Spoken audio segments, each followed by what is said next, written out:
Hi everyone, welcome back to Reading with me. This is Evelyn. This episode is about Hobbes and the state of nature.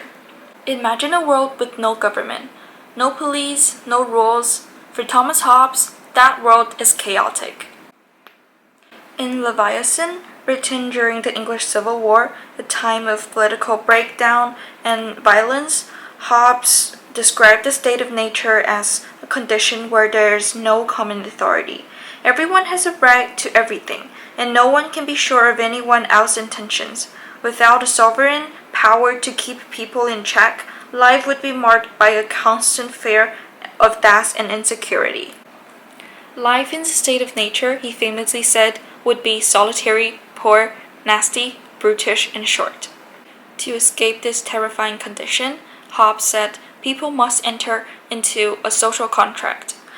Each person agrees to give up a certain freedom, not to harm others, to obey laws, in exchange for the security and the order that a sovereign authority can provide.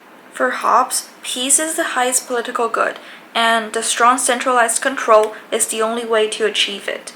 Even a tyrannical ruler is more preferable to a lawless state of nature. This might sound extremes, but for Hobbes, the alternative, which is constant war and insecurity, is even worse. Hobbes also rejects the idea of natural moral laws or innate rights. Hobbes believed that the majority and the justice only make sense within the context of a stable society. In the state of nature, where no one to enforce rules, there are no real obligations, only the will to survive. Liberty for Hobbes means the absence of external constraint, but this liberty must be limited to the preserve of order. Real freedom only exists under laws, not in the lawless freedom of the state of nature.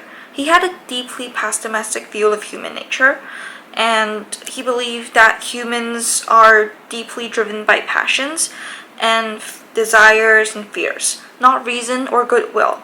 That's why, in his view, only a strong and undivided power can prevent chaos. Hobbes reminds us that political authority isn't natural, it's something we construct to protect ourselves from ourselves. His theory doesn't offer hope in human goodness, it offers security in human weakness. So, in the next episode, we'll go through John Locke, which he offers a pretty different answer.